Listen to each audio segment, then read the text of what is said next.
masks. So masks are effective now, but they weren't in May of 2020. Interesting. Here to weigh in is Congresswoman from the great state of Iowa, Dr. Miller-Meeks. Congresswoman, thank you so much for being here tonight.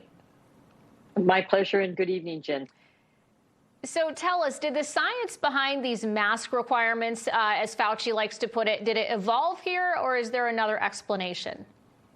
I don't think the science behind the mask evolved. I think we were dealing with a novel coronavirus that no one knew was how it was going to respond, how we would respond to it. And so initially they told us not to wear masks because they didn't want there to be a raid or a run on masks, especially the N95 masks, which are the most effective. And they wanted to preserve those for healthcare personnel. So I think the best disinfectant is sunshine. And I think in this case, you should be honest with people and say masks may have some benefit, some protection. If you're high risk for illness, especially due to COVID-19, then you may want to wear a mask to protect you. But I really think we need to get back to the basics, and that is wash your hands. If you're sick or you have a fever or you have a cough and you're sneezing, don't go outside, or stay indoors. Don't go around large groups of people. And we also know from COVID-19 from way back in 2020 that there's very little to no transmission outdoors. So to require masks outdoors seems really nonsensical. So I think, people are now, they're aware of what their risk factors are. If they're not, they should be. We've talked about it ad infinitum. So don't go outside. Don't go in large groups if you're sick. Wash your hands. And then, if you're a high risk individual, you may want to wear a mask.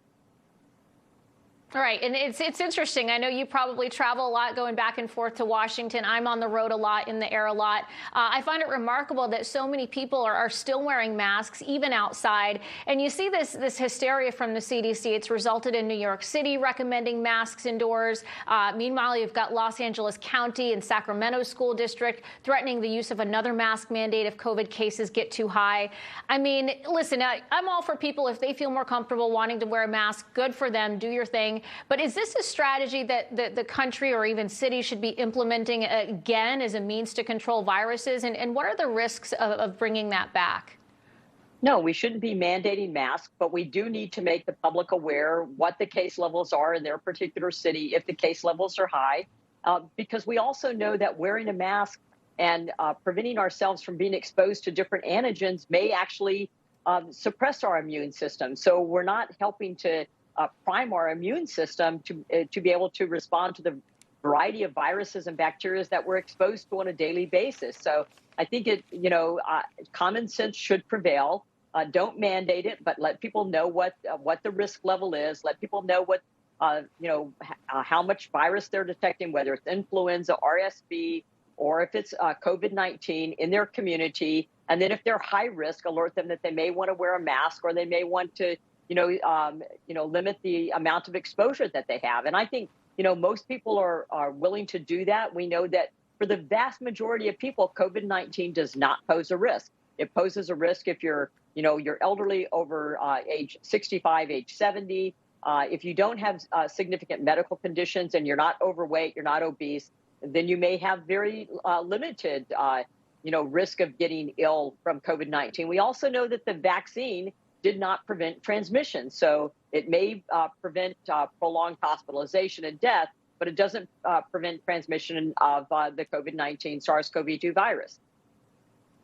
Congresswoman, we don't have a lot of time left, but your recommendation to folks out there as they navigate this busy travel season, going home to visit families for the holidays, getting together in large groups, any advice for folks out there as we see the legacy media really hyping this up as something that people should be concerned about? I would say if you have a fever, if you're ill, if you're, runny nose, sneezing, loss of smell or taste, then you should be heightened concerned that you may have COVID-19.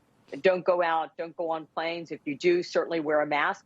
If you're visiting with people that are at extremely high risk, you may want to, let them know what their comfort level is. And otherwise, careful hand washing. If you have a temperature or fever, limit your exposure to other people so that you don't pass a virus on to them. But otherwise, I think we can leave this up to people's common sense to whether they need to wear a mask or not. Amen. No more to the mandates on public transit. Congresswoman Miller-Meeks, appreciate you being here tonight. Thank you, and Merry Christmas to you and your family. Thank you so much, Jen. Merry Christmas to you.